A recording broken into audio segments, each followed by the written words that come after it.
Chinnaswamy stadium ಕಾಲ್ತುಳಿತ ಪ್ರಕರಣದ ವಿಚಾರಕ್ಕೆ ಸಂಬಂಧಪಟ್ಟಂತೆ ಹೈಕೋರ್ಟ್ ವರದಿಯನ್ನ ಕೇಳಿತ್ತು. ವರದಿಯನ್ನ ನೀಡಿ ಅಂತ ಸೂಚನೆ ನೀಡಿತ್ತು. ಇವತ್ತು ವರದಿಯನ್ನ ನೀಡುವುದಕ್ಕೆ ಸಿದ್ಧತೆಗಳಾಗಿದೆ. ವಿಚಾರಣೆಯನ್ನು ನಡೆಸಿ ವರದಿ ಸಲ್ಲಿಕೆಗೆ ಹೈಕೋರ್ಟ್ ಸೂಚನೆ ಕೊಟ್ಟಿತ್ತು. ಇವತ್ತು ಹೈಕೋರ್ಟ್ಗೆ ಸರ್ಕಾರದಿಂದ ತನಿಖಾ ಪ್ರಗತಿ ವರದಿ ಸಲ್ಲಿಕೆ ಆಗುತ್ತೆ. ಕೋರ್ಟ್ಗೆ ವರದಿಯನ್ನ ಸಲ್ಲಿಸಲಿಕ್ಕಿದ್ದಾರೆ ಅಡ್ವೊಕೇಟ್ ಜನರಲ್ ಶಶಿಕಿರಣ್ ಶೆಟ್ಟಿ. ಕಾಲ್ತುಳಿತ ಕೇಸನ್ನು ಗಂಭೀರವಾಗಿ ಪರಿಗಣಿಸಿದೆ ಹೈಕೋರ್ಟ್. ತನಿಖಾ ಪ್ರಗತಿ ವರದಿಯನ್ನು ನೀಡಿ ಅಂತ ಹೇಳಿ ಹೈಕೋರ್ಟ್ ಸೂಚನೆಯನ್ನು ಕೊಟ್ಟ ಹಿನ್ನೆಲೆ ಇವತ್ತು ಹೈಕೋರ್ಟ್ಗೆ ಸರ್ಕಾರದಿಂದ ತನಿಖಾ ಪ್ರಗತಿ ವರದಿ ಸಲ್ಲಿಕೆ ಆಗುತ್ತೆ. ಕೋರ್ಟ್ಗೆ ವರದಿಯನ್ನು ಸಲ್ಲಿಸಲಿಕ್ಕಿದ್ದಾರೆ ಎಜಿ ಶಶಿಕಿರಣ್ ಶೆಟ್ಟಿ ಅವರು.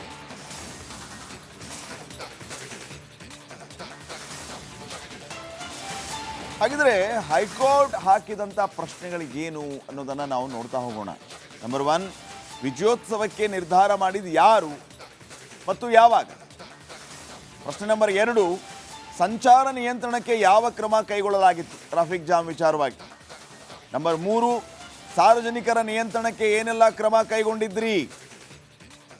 ವೈದ್ಯಕೀಯ ಸೇವೆ ಸೇರಿ ಏನೆಲ್ಲ ಸೌಲಭ್ಯ ಮಾಡಲಾಗಿತ್ತು? ಎಷ್ಟು ಜನ ಸೇರಬೇಕು ಅಂತ ಮೊದಲೇ ನಿರ್ಧಾರ ಆಗಿತ್ತಾ? ಕಾಲ್ ತುಳಿತದ ಜಾಗದಲ್ಲಿ ತುರ್ತು ಚಿಕಿತ್ಸೆಗೆ ವ್ಯವಸ್ಥೆ ಇತ್ತ? ಗಾಯಾಳುಗಳನ್ನು ಆಸ್ಪತ್ರೆಗೆ ದಾಖಲಿಸುವುದಕ್ಕೆ ತಡ ಆಗಿದ್ದು ಯಾಕೆ? 50,000ಕ್ಕಿಂತ ಹೆಚ್ಚು ಜನ ಸೇರುವಲ್ಲಿ SOP ವ್ಯವಸ್ಥೆ ಇತ್ತ? ವಿಜಯೋತ್ಸವದ ಆಯೋಜನೆಗೆ ಮೊದಲೇ ಅನುಮತಿ ಇತ್ತ? ಈ ಎಲ್ಲ ಪ್ರಶ್ನೆಗಳಿಗೆ ಉತ್ತರ ಕೊಡಬೇಕಾಗಿದೆ. ನಿಮಗೆಲ್ಲ ಗೊತ್ತೇ ಇದೆ ವೀಕ್ಷಕರೇ, ವೈದ್ಯಕೀಯ ಸೇವೆ ಸೇರಿ ಏನೆಲ್ಲ ಸೌಲಭ್ಯ ಅಲ್ಲಿ ಇತ್ತು ಅನ್ನೋದನ್ನ ಪ್ರಶ್ನೆಗೆ ಉತ್ತರ. ಅವತ್ತು ನಿಮಗೆ ಒಂದು ಫಸ್ಟ್ ಏಡ್ ಮಾಡೋದಕ್ಕೂ ಒಂದು ಮೆಡಿಕಲ್ ಇಕ್ವಿಪ್ಮೆಂಟ್ಸ್, ಇನ್ಸ್ಟ್ರೂಮೆಂಟ್ ಅಲ್ಲಿ ಸಿಗಲಿಲ್ಲ. ಇನ್ಸ್ಟ್ರೂಮೆಂಟ್ಸ್ಗಳು ಅಲ್ಲೊಂದು ಮೆಡಿಕಲ್ ರೂಮ್ ಅಂತ ಮಾಡಿದ್ದಾರೆ. ಆ ಚಿನ್ನಸ್ವಾಮಿ ಸ್ಟೇಡಿಯಂಗೆ ಎಂಟ್ರಿ ಆಗ್ತಾ ಇದ್ದಂತೆ ಆ ಮೆಡಿಕಲ್ ರೂಮಲ್ಲಿ ಒಂದೇ ಒಂದು ಟ್ಯಾಬ್ಲೆಟ್ ಇಲ್ಲ, ಒಂದೇ ಒಂದು ಬ್ಯಾಂಡೇಜ್ ಪಟ್ಟಿ ಇಲ್ಲ. ನಮ್ಮ ಪ್ರತಿನಿಧಿ ಮುತ್ತಪ್ಪ ವರದಿಯನ್ನು ಮಾಡಿದ್ರದನ್ನು. ಆ ಮೆಡಿಕಲ್ ರೂಮ್ ಒಳಗಡೆ ಹೋಗಿ ನೋಡಿದಾಗ ಒಂದೇ ಒಂದು ಇನ್ಸ್ಟ್ರೂಮೆಂಟ್ ಸಿಗ್ತಿಲ್ಲ ಅಲ್ಲಿ. ನೋಡೋಣ ಏನು ಉತ್ತರ ಕೊಡ್ತಾರೆ ಅಂತ ಹೇಳಿ ಸರ್ಕಾರದವರು ಹೈಕೋರ್ಟ್ಗೆ.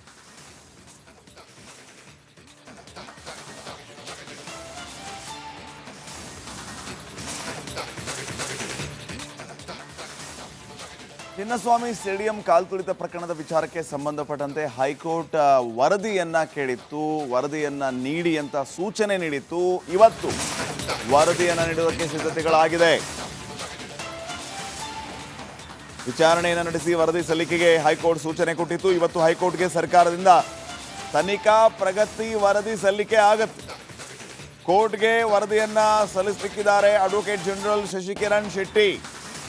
ಕಾಲ್ತುಳಿತ ಕೇಸನ್ನು ಗಂಭೀರವಾಗಿ ಪರಿಗಣಿಸಿದೆ ಹೈಕೋರ್ಟ್.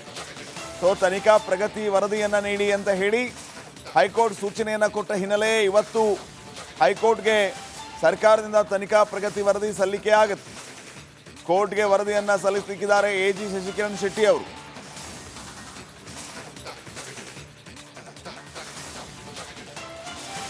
ಹಾಗಿದ್ರೆ ಹೈಕೋರ್ಟ್ ಹಾಕಿದಂಥ ಪ್ರಶ್ನೆಗಳಿಗೇನು ಅನ್ನೋದನ್ನು ನಾವು ನೋಡ್ತಾ ಹೋಗೋಣ.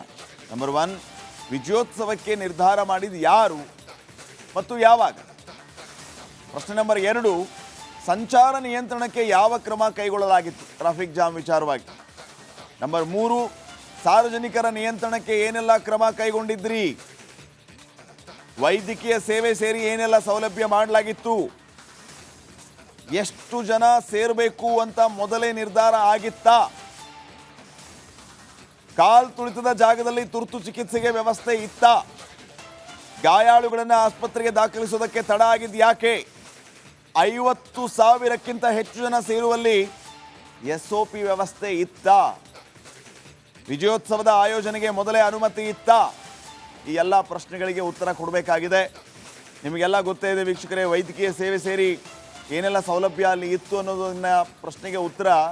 ಅವತ್ತು ನಿಮಗೆ ಒಂದು ಫಸ್ಟ್ ಏಡ್ ಮಾಡೋದಕ್ಕೂ ಒಂದು ಮೆಡಿಕಲ್ ಇಕ್ವಿಪ್ಮೆಂಟ್ಸ್, ಇನ್ಸ್ಟ್ರೂಮೆಂಟ್ ಅಲ್ಲಿ ಸಿಗಲಿಲ್ಲ. ಇನ್ಸ್ಟ್ರೂಮೆಂಟ್ಸ್ಗಳು ಅಲ್ಲೊಂದು ಮೆಡಿಕಲ್ ರೂಮ್ ಅಂತ ಮಾಡಿದ್ದಾರೆ. ಆ ಚಿನ್ನಸ್ವಾಮಿ ಸ್ಟೇಡಿಯಂಗೆ ಎಂಟ್ರಿ ಆಗ್ತಾ ಇದ್ದಂತೆ ಆ ಮೆಡಿಕಲ್ ರೂಮಲ್ಲಿ ಒಂದೇ ಒಂದು ಟ್ಯಾಬ್ಲೆಟ್ ಇಲ್ಲ, ಒಂದೇ ಒಂದು ಬ್ಯಾಂಡೇಜ್ ಪಟ್ಟಿ ಇಲ್ಲ. ನಮ್ಮ ಪ್ರತಿನಿಧಿ ಮುತ್ತಪ್ಪ ವರದಿಯನ್ನು ಮಾಡಿದ್ರದನ್ನು. ಆ ಮೆಡಿಕಲ್ ರೂಮ್ ಒಳಗಡೆ ಹೋಗಿ ನೋಡಿದಾಗ ಒಂದೇ ಒಂದು ಇನ್ಸ್ಟ್ರೂಮೆಂಟ್ ಸಿಗ್ತಿಲ್ಲ ಅಲ್ಲಿ. ನೋಡೋಣ ಏನು ಉತ್ತರ ಕೊಡ್ತಾರೆ ಅಂತ ಹೇಳಿ ಸರ್ಕಾರದವರು ಹೈಕೋರ್ಟ್ಗೆ.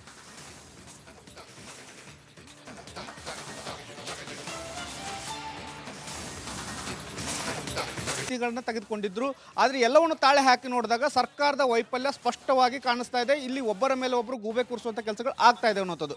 ಇದಕ್ಕೂ ಮುಂಚಿತವಾಗಿ ಕೂಡ ರಾಜ್ಯ ಸರ್ಕಾರದ ಕೆಲಸ ಕಾರ್ಯಗಳ ಬಗ್ಗೆ ಕಾಂಗ್ರೆಸ್ ಹೈಕಮಾಂಡ್ ಏನು ಅಷ್ಟೊಂದು ತೃಪ್ತಿಕರವಾಗಿರಲಿಲ್ಲ. ಯಾಕಂದರೆ ಇಲ್ಲಿ ಒಂದಷ್ಟು ಒಳ ಆಂತರಿಕ ಜಗಳ ಇರೋದ್ರಿಂದ ಇದನ್ನು ಬಗೆಹರಿಸಬೇಕಾದಂಥ ಅನಿವಾರ್ಯ ಇತ್ತು. ಅದಕ್ಕೆ ಅವರು ಸಂಪುಟ ಪುನರ್ರಚನೆ ಮಾಡೋಣ, ಹೊಸಬರನ್ನ ಕ್ಯಾಬಿನೆಟ್ ತರೋಣ ಅನ್ನುವಂಥದ್ದು ಕಾಂಗ್ರೆಸ್ ಹೈಕಮಾಂಡ್ ಆಕಾಂಕ್ಷೆ ಆಗಿತ್ತು 2 ವರ್ಷ ತುಂಬಿದ ಹಿನ್ನೆಲೆಯಲ್ಲಿ.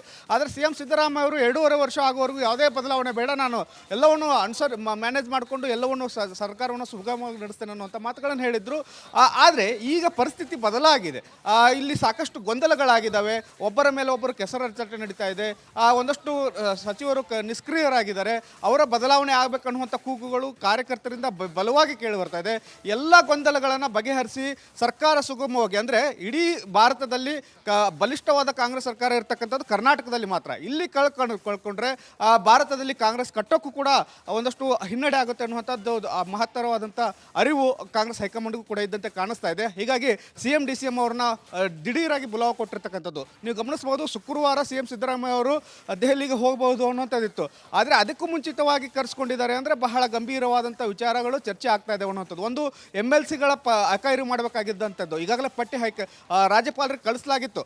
ಆದರೆ ಅದರಲ್ಲಿ ಒಂದಷ್ಟು ಗೊಂದಲ ಇರೋ ಕಾರಣಕ್ಕಾಗಿ ಹೈಕಮಾಂಡ್ ಮತ್ತೊಮ್ಮೆ ಸ್ಪಷ್ಟವಾದಂಥ ಪಟ್ಟಿಯನ್ನು ಕಳಿಸುವಂಥ ಲೆಕ್ಕಾಚಾರದಲ್ಲಿ ಹೈಕಮಾಂಡ್ ಕರೆಸ್ಕೊಂಡಿದೆ ಅನ್ನೋಂಥದ್ದು. ಮತ್ತು ಇನ್ನೊಂದು ಚಿನ್ನಸ್ವಾಮಿ ಕಾಲ್ ತುಳಿತದ ಪ್ರಕರಣದ ಸಂಬಂಧವಾಗಿ ಯಾವೆಲ್ಲ ಅಂಶಗಳನ್ನು ಕೇಳುತ್ತೆ ಅನ್ನೋಂಥದ್ದು. ಯಾಕಂದರೆ ಈ ಪ್ರಕರಣ ಹೇಗಾಯಿತು, ಇದಕ್ಕೆ ಯಾರು ಕಾರಣ, ಅಧಿಕಾರಿಗಳನ್ನಷ್ಟೇ ಹೊಣೆ ಮಾಡಿದರೆ ಹೇಗೆ, ಇದರಲ್ಲಿ ಸಚಿವರ ಪಾತ್ರ ಅಥವಾ ಮತ್ತಿನ್ಯಾರದ ರಾಜಕೀಯ ಪ್ರಭಾವ ಇದೆ ಅನ್ನುವಂಥ ಸಂಪೂರ್ಣವಾದಂಥ ವರದಿಯನ್ನು ತೆಗೆದುಕೊಳ್ಳುವಂಥ ಸಾಧ್ಯತೆ ಇದೆ. ಇದಕ್ಕೆ ಒಂದಷ್ಟು ಖಡಕ್ಕಾದಂಥ ಸೂಚನೆಗಳನ್ನು ರಾಜ್ಯ ನಾಯಕರಿಗೆ ಮತ್ತು CMಗೆ ಕೊಡುವಂಥ ಸಾಧ್ಯತೆಗಳು ಇದ್ದಾವೆ. ಹಾಗಾಗಿ ಕಾಂಗ್ರೆಸ್ ಹೈಕಮಾಂಡ್ ಈ ವಿಚಾರವಾಗಿ ಕರೆಸ್ಕೊಂಡಿರ್ತಕ್ಕಂಥದ್ದು. ಇನ್ನೊಂದು, ಸಂಪುಟ ಪುನರ್ರಚನೆಯನ್ನು ಒಂದು ಚಿಕ್ಕ ಮಟ್ಟದಲ್ಲಿ ಚೇಂಜಸ್ ಆಗಬಹುದು ಅನ್ನುವಂಥ ಚರ್ಚೆಗಳಿದ್ದಾವೆ. ಆದರೆ ಅದಕ್ಕೆ ಇನ್ನೂ ಕ್ಲಾರಿಟಿ ಸಿಗ್ತಿಲ್ಲ. ಯಾಕಂದರೆ ಬಿಟ್ಟರೆ 12ರಿಂದ 15 ಜನರಷ್ಟು ಸಚಿವರನ್ನ ಬಿಟ್ಟು ಹೊಸಬರನ್ನು ಸೇರಿಸ್ಕೋಬೇಕು ಅನ್ನೋಂಥದ್ದಿದೆ. ಚಿಕ್ಕ ಪುಟ್ಟ ಬದಲಾವಣೆ ಅಂದರೆ ನೀವು ಮಂಗಳೂರು ಗಲಭೆಗಳು ಏನಾಗ್ತಾ ಇದೆ ಅಲ್ಲಿ ಖಡಕ್ಕಾದಂಥ ಒಬ್ಬರು ಉಸ್ತುವಾರಿ ಬೇಕಾಗಿದ್ದಾರೆ ಅನ್ನುವಂಥದ್ದು ಈಗಾಗಲೇ ಚರ್ಚೆ ರಾಜ್ಯ ಸರ್ಕಾರದಲ್ಲಿ ಇದೆ. ಹಾಗಾಗಿ BK ಹರಿಪ್ರಸಾದ್ ಅವರನ್ನು ಒಬ್ಬರನ್ನು ಮಾತ್ರ ಏನಾದರೂ ಸಚಿವ ಸಂಪುಟ ಸೇರಿಸ್ಕೊಳ್ಳೋಕ್ಕೆ ಒಂದಷ್ಟು ಪ್ರಯತ್ನಗಳು ಆಗ್ತಾ ಇದಾವ. ಅದರ ಬಗ್ಗೆಯೂ ಕೂಡ ಇವತ್ತಿನ ಹೈಕಮಾಂಡ್ ಭೇಟಿ ವೇಳೆ CM ಚರ್ಚೆ ಮಾಡ್ತಾರೆ ಅನ್ನುವಂಥದ್ದು ಕೂಡ ಬಹಳ ಮಾತ್ರವಾದಂಥ ಚರ್ಚೆ ಆಗುವಂಥ ಸಾಧ್ಯತೆಗಳಿದ್ದಾವೆ. ಹೀಗಾಗಿ ಇವತ್ತು ಹೈಕಮಾಂಡ್ ಮತ್ತು CM DCM ಭೇಟಿ ಏನಿದೆಯಲ್ಲ ಬಹಳ ಪ್ರಮುಖ ಆಗುತ್ತೆ. ರಾಜ್ಯದ ಒಂದಷ್ಟು ಆಡಳಿತ ಸುಗಮವಾಗಿ ನಡೆಯೋದರ ಮಟ್ಟಿಗೆ ಮತ್ತು ಸಂಪುಟ ಪುನರ್ರಚನೆಯ ಒಂದಷ್ಟು ವಿಚಾರಗಳ ಮಟ್ಟಿಗೆ. ಶ್ರೀಪಾದ್, ಓಕೆ, ಥ್ಯಾಂಕ್ ಯು ಮಾಹಿತಿಗಾಗಿ.